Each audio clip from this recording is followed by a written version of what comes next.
Hello guys, welcome to code Niti. And इस video में हम कोड बीटा से रिलेटेड जितना भी है डाउट्स कोशिश करेंगे सॉल्व करने का।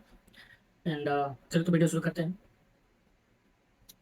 जैसे कि आप सबको पता है कोड बीटा ये रजिस्ट्रेशन अभी लाइव है। एंड जिसको भी नहीं पता उसके लिए एक बार फिर से कोड बीटा के बारे में देख लेते हैं। कोड बीटा टीसीएस करवाती है हर एक साल। एंड ये एक ओपन बुक कंटेस्ट है। इसमें तुम कोडिंग कोडिंग हैकाथॉन, मतलब इसमें तुम प्राइज जिसे तुम 20 लाख तक का कैश प्राइज जीत सकते हो। एंड इसे इसमें एक प्लेसमेंट अपॉर्चुनिटी भी मिलता है। 9 LPA तक का प्राइस, 9 LPA तक का पैकेज क्रैक कर सकते हो।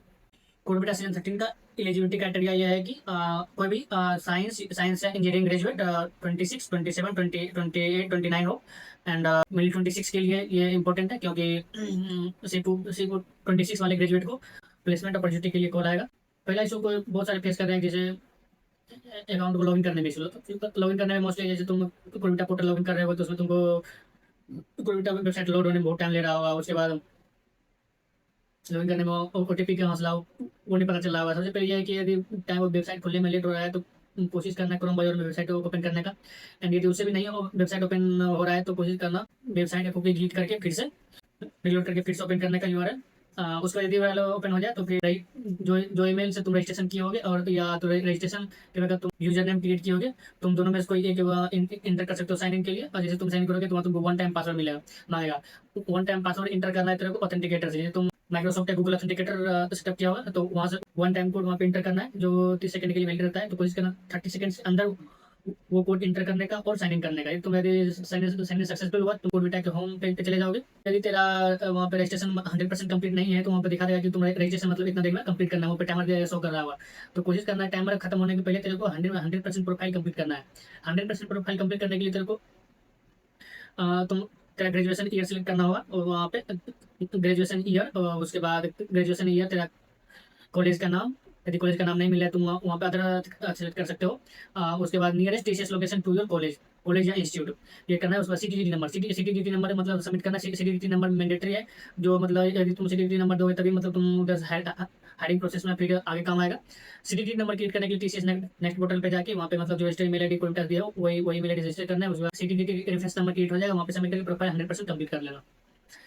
जैसे तुम प्रोफाइल कंप्लीट हो जाएगा, चलो ठीक है। ये मान लो कि जैसे तुम वहाँ पे जाओगे, जैसे तुम प्रोफाइल पर गाइडलाइंस पे क्लिक करोगे तो वहाँ पे तुमको टैब दिख जाएगा। जैसे टैब में दिख जाएगा तुमको इंस्ट्रक्शन दिया होगा जिसमें कंपाइलर और इंटरप्रेटर्स के बारे में इन्फॉर्मेशन दिया रहेगा और जॉन जॉन इन्फॉर्मेशन। तो तुम मेनली जॉन जॉन इन्फॉर्मेशन में चेक करना कि वहाँ पे देख सकता है कि मुक बीटा 1, मुक beta 2, round 1, round 2।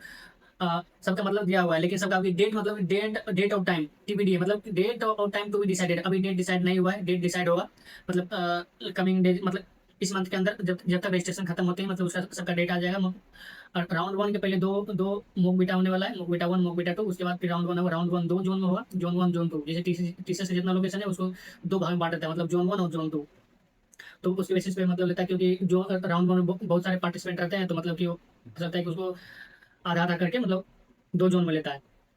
Zone information वाले टैब पे जाओगे तो वहाँ पे तुम देखोगे बॉटम में एक चेक बॉक्स आएगा। जैसे तुम चेक बॉक्स को क्लिक करोगे तो वहाँ पे तुमको मतलब ग्रीन कलर में कुछ सेंटेंस लिखा जाएगा, जो इंस्ट्रक्शन होगा तो इंस्ट्रक्शन वो पढ़ के उसमें जैसे तुम स्टार्ट कंटेस्ट करोगे तो यहाँ पे तेरा मतलब एक जो है कंटेस्ट चालू हो जाएगा। तो वो कंटेस्ट ध्यान रखना है, प्रैक्टिस के लिए कंटेस्ट है, उसका स्कोर कहीं काउंट नहीं होगा। और ये डाउट्स है कि राउंड 1 में कितना क्वेश्चन सोल्व करना पड़ेगा क्वालिफाई के लिए, तो ये भी डिसाइड नहीं हुआ है अभी ये कितना क्वेश्चन मतलब सोल्व करना है। तो जैसे हम राउंड 1 सीजन 11 में दिए थे तो उस टाइम मतलब एक क्वेश्चन था सोल्व करने का राउंड 1 क्वालिफाई होने के लिए। तो मतलब मैं एक ही क्वेश्चन सोल्व किया था क्योंकि दूसरा क्वेश्चन हमने सोल्व हुआ नहीं। तो जो क्वेश्चन टफ था, मतलब एक क्वेश्चन मेरे को इजी लगा था, मतलब ये क्वेश्चन मैं सोल्व करके छोड़ दिया क्योंकि उस टाइम पता भी नहीं था मतलब कि इससे हम एक क्वेश्चन से शॉर्टलिस्ट हो पाएंगे कि नहीं। लेकिन वो बोल दिया था तुम राउंड 1 में शॉर्टलिस्ट होने के लिए एक क्वेश्चन मिनिमम चाहिए, तो राउंड 2 की शॉर्टलिस्ट हुआ था। इसलिए मैं राउंड 2 में भी एक क्वेश्चन बना दिया था। लेकिन तुम वो राउंड 1 राउंड 2 में नहीं कोशिश करना कि नहीं बन, क्योंकि गलती से तुम्हारा उसमें भी यदि प्लेरिज्म आ गया तो तुम बैन हो जाओगे कोर्बिटा से, मतलब तुम यदि हायरिंग प्रोसेस के लिए कॉल भी नहीं आएगा।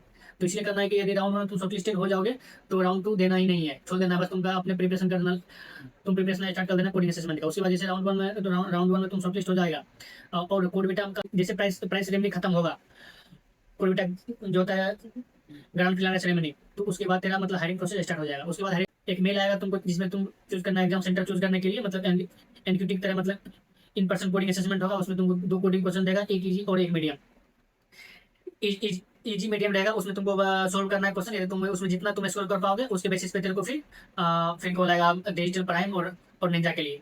तो उसके बेसिस पे तुम फिर इंटरव्यू के लिए कॉल बुला, इंटरव्यू के जिस लोकेशन तुम दिया है उस लोकेशन पे तेरे को फिर इंटरव्यू के लिए बुलाएगा। इंटरव्यू तुम जाकर ठीक से देना और उसके बाद फिर तेरे को फाइनल रिजल्ट आ जाएगा। तो यही प्रोसेस है कोडविटा के थ्रू टीसीएस में प्लेस होने का। हायरिंग प्रोसेस बारे में भी नहीं सोचना है। पहला अभी तो सबको ये फोकस करना है कि सिर्फ राउंड 1 में कैसे शॉर्टलिस्ट होना है। राउंड 1 में शॉर्टलिस्ट होने के लिए तुमको ये क्या 2 क्वेश्चन बनेगा जो कि टीसीएस कोडविटा बता देगा कि कितना क्वेश्चन सॉल्व करना पड़ेगा राउंड 1 में शॉर्टलिस्ट होने के लिए। राउंड 1 में शॉर्टलिस्ट होने के लिए ये करना है तुमको, कोड लिखना है, क्लीन एंड क्लियर कोड लिखना है और खुद से कोड लिखना है, यूनिक कोड लिखना है कि जिससे प्लेगरिज्म से बच जाओ। ठीक है, एंड इस वीडियो में इतना ही, मिलते हैं अगली वीडियो में। थैंक्स फॉर वॉचिंग कोड नीति।